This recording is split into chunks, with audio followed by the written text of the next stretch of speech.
For the first time in decades, the Senate took a major step toward passing new gun legislation, but the measure still faces several hurdles before making it to the president's desk. Ed O'Keefe explains. The motion is agreed to. Overnight, the Senate took its first steps towards passing major gun-related legislation in an attempt to address recent mass shootings in New York, Texas, and California. The bill is a bipartisan deal that would expand gun background checks for people under 21, allowing up to 10 business days to review juvenile and mental health records. It provides federal money for states enacting new red flag laws designed to temporarily seize guns from people deemed dangerous. And it closes the so-called boyfriend loophole, preventing partners convicted of domestic abuse who live outside a victim's home from buying a gun. We have a chance to break this 30-year period of silence. It is a compromise. It is a bipartisan compromise. There's also hundreds of millions of dollars more for mental health and safety resources in schools, plus tough new penalties for those that buy and then turn around and sell a weapon to anyone barred from owning guns. I want to make sure we actually do something useful, something that is capable of becoming a law. The National Rifle Association opposes the agreement, saying it does little to truly address violent crime and opens the door to unnecessary burdens on the exercise of Second Amendment freedom. But that doesn't seem to bother negotiators, eager to show Congress can do something, anything, to address gun crimes. It's a good start, and I think it's going to give us a lot of help for children.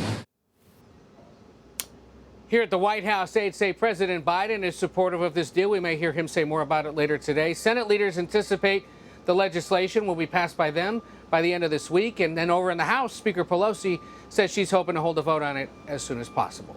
Anne Marie? I know that the president said that he was pleased with it, even though he's not getting everything that he asked for. When it comes to the sentiment among Republicans, is the overall mood on gun legislation, has that changed significantly? Because we heard Mitch McConnell sort of praise this bipartisan effort, which I don't know if we would have heard that, a few years ago.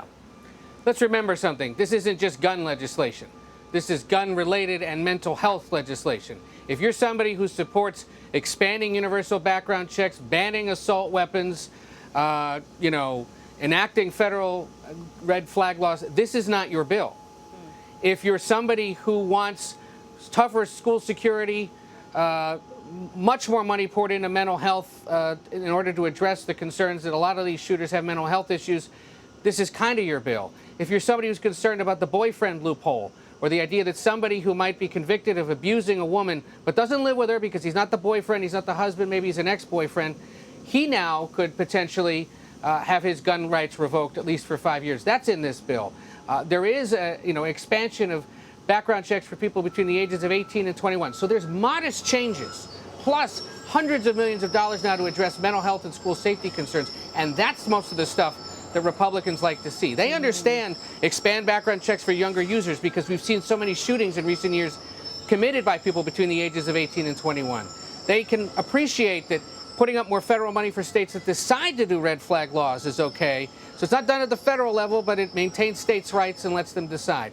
That's why you're seeing 14 Republicans last night move forward with this idea of debating the bill and then likely to support it as well. That was the magic sauce in this evenly divided 50-50 Senate. We'll see how it does over in the House, because Democrats understand, again, not everything is in there. And you see in their statements, they say, this is good, good first start, great to see bipartisanship, but the fight isn't over. So you will see Democrats campaign for this going into the fall, saying we got to put more Democrats in Congress to try to get it done. And there are Republicans opposed to this, saying, first of all, it was written really quick and you asked us to vote on it before we got a chance to read it. And it infringes on Second Amendment rights. That's why the National Rifle Association is also opposed. But either way, Anne Marie, in a town that can rarely agree on things like when to have lunch, it's impressive to see that they're debating this and likely going to pass it in a true sense of bipartisan compromise. Ed, I will sort of acknowledge this move that, we haven't seen anything close to this in a very long time. So it's pretty good. Ed, thank you very much.